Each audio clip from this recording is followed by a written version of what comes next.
हम अपने भगवान विष्णु की पूजा करते थे और फिर भी किसी से चर्चा होती थी, भाई क्या करता है, दूसरा कहता मैं तो भाई 2 घंटे बैठ कर ध्यान लगाता हूँ। भाई परमात्मा कैसा है, क्यों? तो निराकार है, वो दिखाई थोड़ा ही देता है। हम भी यही बोली बोला करते थे। अब परमात्मा की रोशनी में, परमात्मा के तत्व ज्ञान की चांदने में अब पता चला। एक शेख फरीद नाम के महान आत्मा थे। ये पिछले संस्कार से जिनके अच्छे होते हैं, पुण्य कर्म होते हैं, वही प्राणी परमात्मा के पाने का प्रयत्न कर रहा होता है। उसको जैसा भी मार्ग मिला है उस पर लगा ही होता है, वो रुक नहीं सकता भगवान की भक्ति बिना। तो शेख फरीद जी बचपन से ही, पिछले जन्म से ही भगवान की भक्ति करते आ रहे थे, लेकिन जैसे मार्गदर्शक मिलते हैं उन्हीं पार उठ हो जाते हैं। ये मुसलमान धर्म में जन्म था शेख फरीद का। ये शरारती, बहुत बच्चे शरारती होते हैं। माँ ने सोचा ये शरारत बहुत करता है, इसको किसी तरह सेट करूं। उसने कहा बेटा तू नमाज किया कर। अब शेख फरीद कहने लगा क्यों, किस लिए करूं, मुझे क्या मिलेगा? कि अल्लाह तुझे खजूर देगा। शेख फरीद जी को खजूर बहुत पसंद थे। वो कहने लगा माँ सचमुच अल्लाह मुझे खजूर देगा? हाँ देगा। आज अल्लाह ने खजूर नहीं दिए तो कभी नहीं करूँगा फिर मैं नमाज। कहाँ बेटा। अब उसकी एक चद्दर बिछा दी और कहा, और नमाज उसने के करनी आओ थी, नो बोला नो कहते रहे ना बेटा। माँ ने कहा अल्लाह खजूर दे, अल्लाह खजूर दे। तो उसने चद्दर बिछा दी, वो करता रहा अल्लाह खजूर दे। माँ ने इतना अपना जो घर का कार्य था, बर्तन साफ कर लिए, को लीपा पोती कर ली, और उसके एक पत्ते में लपेट कर थोड़े से खजूर, कोई वृक्ष के पत्ते में, पीपल के पत्ते में खजूर लपेट के और उसकी चद्दर के नीचे रखाई। अब जो माँ का काम हो लिया, जब ने कहा कि भाई शेख बेटा शेख फरीद, माता जी आजा अब नमाज बंद कर दे। अच्छा। तो भाग्य आया, कहने लगा माँ तू तो झूठ बोलती थी, अल्लाह ने खजूर तो दिए नहीं। चद्दर के ऐसे थोड़ा देते हैं भगवान, वो गुप्त देते हैं बेटा। चद्दर के नीचे दे, कहीं रखे जरूर रख गए होंगे वो अल्लाह। उन्हें चद्दर उठा के देखी, वो खजूर पा के कूदता फिर खा पी के। फिर ने बोला माँ ये फिर कब करनी है नमाज? अब प्रतिदिन माता ऐसे ही कर दे, वो अपना खजूर खजूर करें जा, अल्लाह खजूर दे। माँ इतने काम कर ले, उसके नरे उलाने आया करते, वो पीछा छूटा। एक दिन वो खजूर रखड़े भूल गई चद्दर के नीचे, 5, 7, 10 दिन के बाद। और वो उठा तो माँ का ध्यान आया किसने, तो माँ ने कह दिया भाई ठीक है बंद कर दे भी नमाज। वो एकदम उठा, चद्दर उठाई, और माँ सोच गई कि आज मैं खजूर रखना भूल गई। अरे ये ऐसा नालायक साहब कभी नमाज नहीं करे, कभी नहीं टकेगा, ना मेरी सुनेगा। बहुत चिंतित होगी। वो क्या देखती है कि खजूर खाता हुआ आ रहा है। माँ ने कहा बेटा ये खजूर कहाँ से लाया तू? हक माँ प्रतिदिन अल्लाह देता, चद्दर के नीचे रखे थे। अब माँ समझ पड़ गई, आज मैंने रखे को नहीं, खजूरा नहीं थे, ध्यान नहीं आया इस बात का। वह भाई माँ का बच्चा नहीं, सचमुच खजूर इसने नीचे पाए होंगे। कहने लगी सच्ची बता कौन दे गया? हक माँ देख आज दिखाऊंगा, देख ये पत्ते रखे, इनमें रखे थे। तो पुण्यात्मा ऐसे कृषि में परमात्मा पिछले पुण्य से अपने बच्चों के लिए करता है। फिर उस बच्चे की दृढ़ विश्वास बना और माँ का भी दृढ़ विश्वास भगवान पर हो गया। कुछ दिनों के बाद ऐसे संस्कारी प्राणी घर त्याग देते हैं, क्योंकि ज्ञान बिना, ज्ञान होता घर में भी रह सकते हैं, भक्ति घर पे रह के भी की जा सकती है, लेकिन ज्ञान ना होने से परमात्मा पाने के लिए वो घर त्यागना ही उचित समझते। अब कहते हैं आसमान से गिरा खजूर में अटका, वहाँ जाकर के बाहर भटक रहे थे तो परमात्मा पाने के लिए, तो उसने आगे एक तपस्वी संत मिल गया जिसका बहुत बोलबाला था, कुछ सिद्धियाँ थी उसके पास। और सिद्धि इस जीव की सबसे बड़ी दुश्मन होती है। उसे कुछ करामात हो जाती हैं, जनता उनके पीछे हो जाती है, आप भी नरक में और अनुयायी भी नरक में। ये काल का भयंकर जाल है। अब उस महात्मा में कितनी सिद्धि करामात थी। शेख फरीद वहाँ रहने लग गया घर त्याग का आश्रम में। वहाँ प्रतिदिन प्रत्येक 5-7 भक्त रहते थे उनके सेवक। तो उनकी आपस में भाई खींचातानी ना हो, उनके प्रतिदिन सेवा बांट दी थी।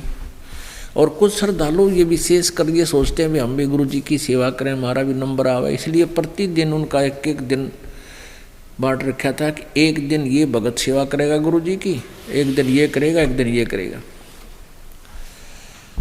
अब शेख फरीद जो घर से निकला था परमात्मा पाने के लिए, और परमात्मा मिलता है गुरु जी को रिझाने से, गुरु जी को प्रसन्न रखने के से परमात्मा प्राप्ति होती है। कहते हैं हरि रूठे गुरु ठोर है, गुरु रूठे नहीं ठोर। इस तरह के ज्ञान से वो पूरी तरह रंगा जा चुका था। उसको ये विचार था जब घर छोड़कर आया हूँ, परमात्मा पाने के लिए आया हूँ, तो कोई ऐसी त्रुटि ना बने जिसे मेरे गुरु जी से मेरा प्यार कम हो जा। पुण्यात्मा विधान तो यही है, लेकिन नकली नकल करके इसको बिगाड़ देते हैं, श्रद्धालुओं को बर्बाद कर देते हैं। लेकिन श्रद्धालु तो उन्हीं को आधारित बनाकर अपनी क्रियाएं करते हैं। कबीर परमेश्वर जी भी कहते हैं सतगुरु के दरबार में मेरी थर थर कांपे दे, ना जानू किसी बात पर मारो टूट न जावे ने। कि सतगुरु के दरबार में इसलिए डरते रहते हैं कि परमात्मा किसी बात से हमारा प्रभु से प्यार कम ना हो जा, गुरु जी से लगाव कम ना हो जा, इस आधार से। तो शेख फरीद जी बहुत ही पंचुअल और ऐसी क्रियाएं करता था जो गुरु जी को हरदम पसंद आवे थी, और वो कभी ना कभी उस बच्चे को विशेष शाबाशी दे ही देते थे गुरु जी। इससे दूसरे रहने वाले सेवकों को ईर्षा बन गई। जो दूसरे सेवक वहाँ रहते थे उनको ईर्षा बन गई कि गुरु जी तो भाई इस फरीद ने जो है सबसे ज़्यादा महत्व देने लगे, और कोई ऐसा तरीका ढूंढो जो ये गुरु जी के दिल से गिर जा।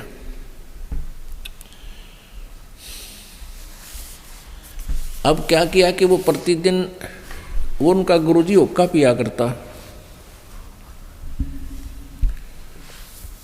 अब एक ही भगत की सारी ड्यूटी होया करती, उस दिन कपड़े भी धोएगा,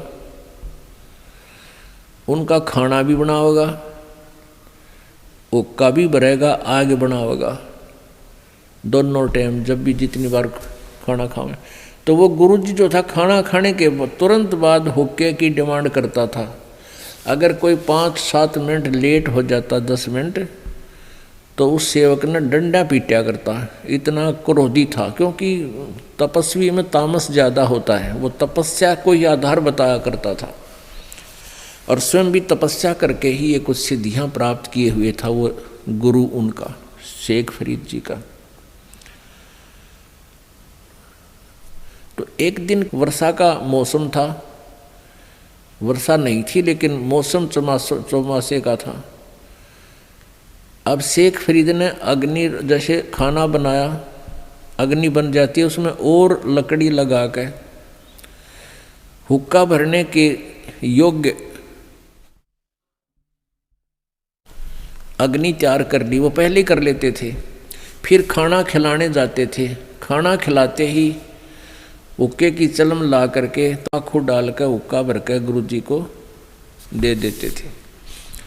शेख फरीद को तो पता था, अपनी तरफ से उसने आग बनाकर रखी हुई थी कि अभी खाना खिलाते ही आराम से हुक्का भर कर दे दूंगा। उधर से उनके दूसरे जो शिष्य भाई थे, गुरु भाई थे, उन्होंने वो अग्नि बुझा दी जो हुक्का भरने वाली थी। अब शेख फरीद तो खाना खुना खिला के आराम से बर्तन साफ करके फिर हुक्का भरना चला। अब देखा उसने जाकर आग को नहीं, आग तो खत्म है, उसने सोचा मौसम वर्षा का है, इस करके बुझ गई होगी। वहीं से चलम उठाई, तम्बाकू डाला, और गांव लगभग आधा किलोमीटर की दूरी पर गांव था, और वहाँ देखा एक घर में धुआं उठ रहा था। दौड़ा दौड़ा गया, और वो माई क्या कर रही थी कि लकड़ियाँ लगा रही थी, धुआं ऐसे फूंक मार रही थी, फू फू, आँखों में धुआं बढ़ रहा था, आँखों में आंसू आ रही थी, दुखी हो रही थी। आग बढ़ा नहीं थी क्योंकि मौसम वर्षा का, आग जल नहीं रही थी। तो उसने जाकर कहा, माई अग्नि देना, माई अग्नि देना, हुक्का भरना है, गुरुजी के लिए हुक्का भरना है। अब शेख फरीद ने सोचा, जब गुरुजी नाराज हो गए तो बात बिगड़ गई, मेरी तो करी कराई कमाई गई सारे जीवन की। और ये गुस्सा बहुत करते हैं और नाराज, और फिर कई दिन सेवा नहीं दिया करते थे, जिससे थोड़ी सी त्रुटि हो जाती। तो माई के पास जाके कमाई अग्नि देना, माई अग्नि देना। माई कहने लगी, आँख फोड़वा ले जब मिल लेगी अग्नि, हैं, आँख फोड़ ले जब मिल लेगी अग्नि। मेरी तो आँख फूट गई यार धूमे में। वह कहते नहीं थी, मैं धूमे में आँख फूट गई, तो भी फोड़वा ले धूमे में जब मिल रहा अग्नि। यानी तू बना क्यों ना ली तेने वहाँ पर अपनी अग्नि। तो उसने सोचा, यार माई ने कहा आँख फोड़ ले, इस आँख फोड़ेगा जब आग दूंगी। नो बोला, माई ये ले, चमटा दे के आँख काट के देती, ले माई आँख फोड़ दी, मैंने बाग दे दे, अग्नि दे दे। ये माई ने देखा, इतना सचमुच महात्मा भगत ने तो आँख फोड़ दी। एक लोहा बैठ की तू लेते, अगले महाराज बदले ले जा आगे। तूने फटाफट अग्नि भरी, और ऐसे आँख का कपड़ा बांध दिया रुमाल सा, और फिर भाग लिया। अब अंधेरा सा हो गया था। गुरुजी ने पहली आवाज लगाई, रहे शेख फरीद हुक्का ना लिया भाई। दूसरी फेर लगाई, और तीसरी लगाई ने बोला, कि तुम मर गया तू आज, कहाँ चला गया तने, इतने हुक्का नहीं भरा, तेरा दिमाग खराब हो गया दिखे। तो उन्होंने सोचा बिगड़ की बात। इतना मैंने बोला, आ गया गुरुजी, आ गया गुरुजी, यो आ गया। रख के हो गया था गुरुजी, यहाँ आग बुझ गई थी, मौसम खराब है ना, और वहाँ से भाग कर ले आया हूँ गुरुजी, माफ़ करना। कहा अच्छा भाई रख दे। अब वो तो हुक्का पीने खराटे भरा करता, सो जाया करता। गुरुजी तो रोटी खा के हुक्का पी का अपना पड़ जाता। तो उसने देखा, अरे शेख फरीद यो आँख के लग गया बेटा। अकबर दया है आपकी महाराज, के लग गया था आपके होते होते हैं, ऐसे ही थोड़ा सा, बस ज़्यादा कुछ बताया नहीं।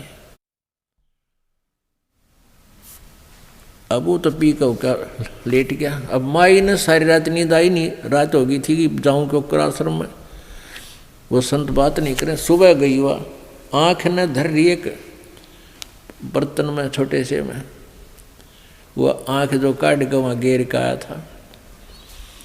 और आके ने बोलिए, महाराज जी मेरे से गलती होगी, माफ़ करना। वह डरगी की पदे शराब दे दें, वचन बुंडा काट दे संत, उनके चेले के साथ मैंने ऐसी बदतमीजी कर दी। वह डरती डरती ने कहा, जी मेरे से गलती होगी। क्या हो गया माई?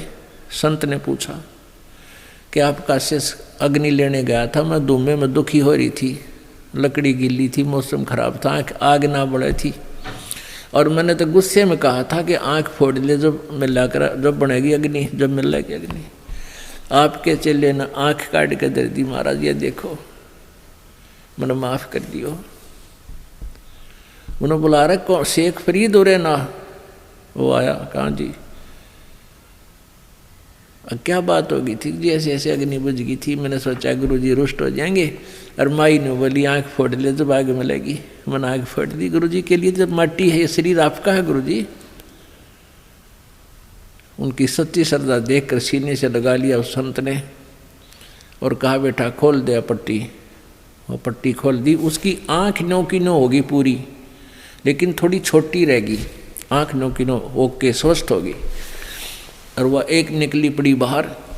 तो ऐसी भी सिद्धि उस संत के पास थी, लेकिन फिर भी मोक्ष मार्ग नहीं था, ज्ञान ठीक नहीं था। ऐसी सिद्धि होने के बाद, ऐसी करामात होने के बाद उस क्षेत्र में उस काल के दूत की इतनी महिमा बन गई उस संत की, ओहो दुनिया गुण गावा, भाई कमाल कर दिया, नहीं हो गया, वह बात आग की तरफ फैल गई। काल तो ऐसे ही करता।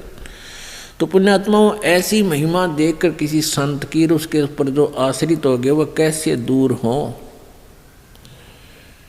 परमात्मा कहते हैं, शब्द महल में सिद्ध 24 हंस बिछोड़े विश्वे बीसा।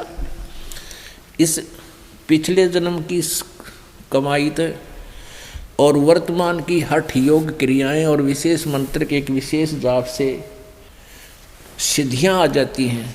परमात्मा कबीर जी कहते हैं, ये तो एक सिद्धि हमारी भक्ति से, हमारा जो मंत्र है, इस मंत्र से भगत के अंदर 24 सिद्धियां आ जाएंगी। लेकिन इन सिद्धियों को यूज नहीं करना, नहीं तो कर्म बिगड़ जाएंगे, भक्ति बिगड़ जाएगी। क्या बताते हैं, शब्द महल में सिद्ध 24 हंस बिछोड़े विश्वे बीसा। एक सिद्धि सुरदेव मिलावे, एक सिद्धि तन मन वृत्ति बतावे, एक सिद्धि हो पवन स्वरूपी, एक सिद्धि हो वे अनुरूपी। एक सिद्धि निस्वासर जागे, एक सिद्धि सेवक हो आगे। एक सिद्धि सुरगापुर ध्यावे, एक सिद्धि जो सब गठ छावे। एक सिद्धि सब सागर पीवे, एक सिद्धि जो बहु जुग जीवे। एक सिद्धि जो उड़े आकाशा, एक सिद्धि परलोके वासा। एक सिद्धि कष्ट तन जारा, एक सिद्धि तन हंस नियारा। एक सिद्धि जल डूब न जाई, एक सिद्धि जल पैर न लाई। एक सिद्धि बहु चोले धारे, एक सिद्धि नी तत्व विचारे। एक सिद्धि पांचों तत् नीरम, एक सिद्धि जो बजर शरीरम।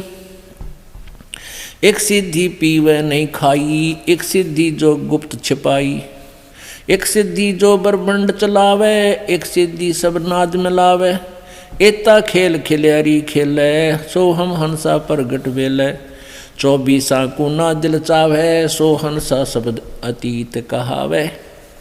प्रासिद्धि पूर्ण पटरानी, सतलोक की कहूँ निशानी। सतलोक सुख सागर पाया, सतगुरु भेद कबीर लखाया। परमहंस देखो परवाना, जन कहता दास गरीब दीवाना। अब परमात्मा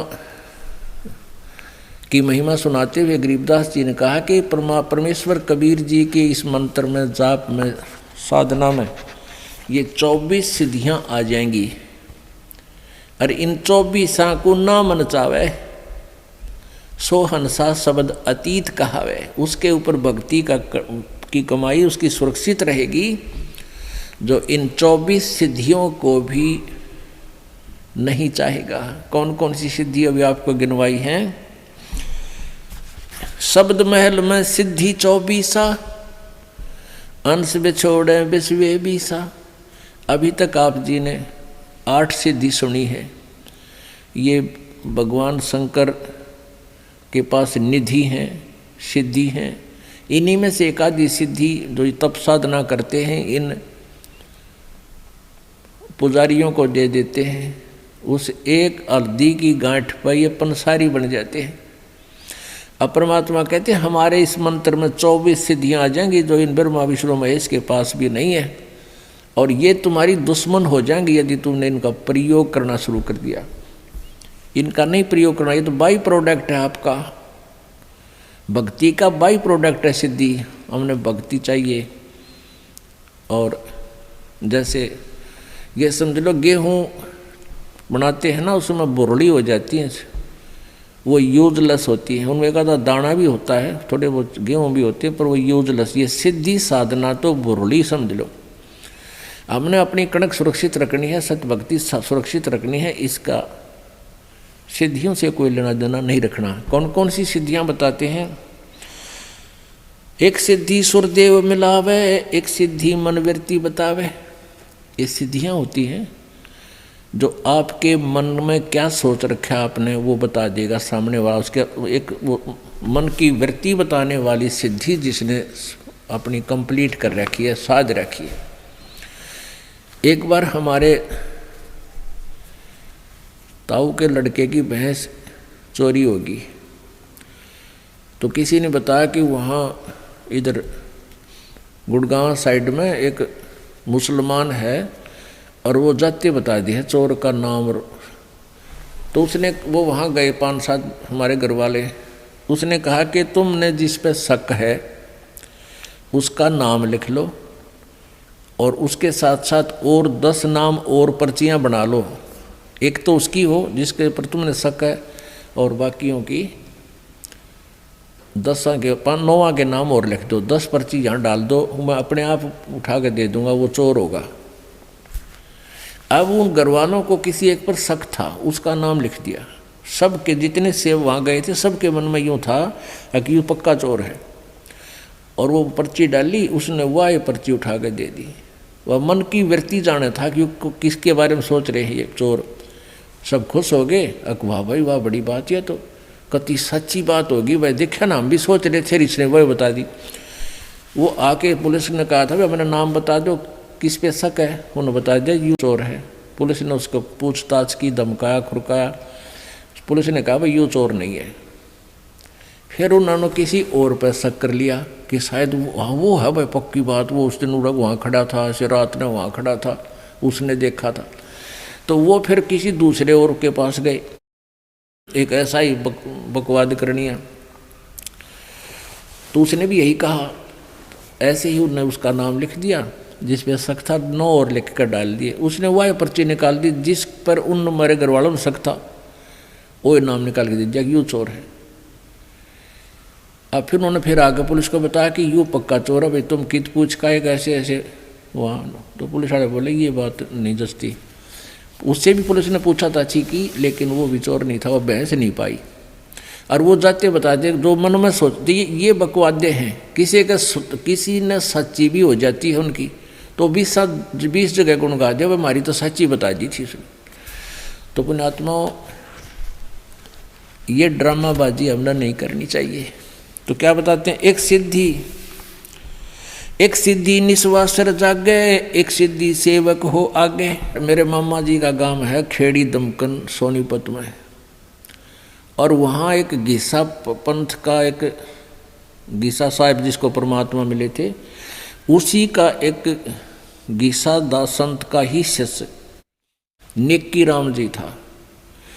उसने गीसा साहिब जी की वचनों को आधार ना मानकर संसारिक जो आम लोकवेद के आधार से हठ योग करना शुरू कर दिया। उस हठ योग से उसमें सिद्धि आ गई, नींद ना हो, उसने दिन रात जागता रहता था। तो वहाँ एक आश्रम बना हुआ है, उस आश्रम की स्थापना होने का कारण जब हमने पूछा तो बताया वहाँ के व्यक्तियों ने कि नेक्की राम जी यहाँ एक बड़ी सी थी, वन था छोटा सा, उसमें बैठ गया आके और ज्ञान प्रचार करे और दिन रात जाग गए। तो वहाँ एक दो सेवक रहने लगे, उन्होंने कहा यो महात्मा जी ना दिन में सोता ना रात में। तो लोगों ने छुप कर देखा कई दिन तक, भाई सचमुच ना दिन में सोता ना रात में सोता, ये तो महाराजा पड़ा है। उसका उड़े आश्रम बना दिया, मंदिर बना दिया, उसकी पूजा शुरू करने लगे हैं, और आज कुछ भी कोई ना उसका पल्ले। तो इस प्रकार हम भ्रमित हो जाते हैं।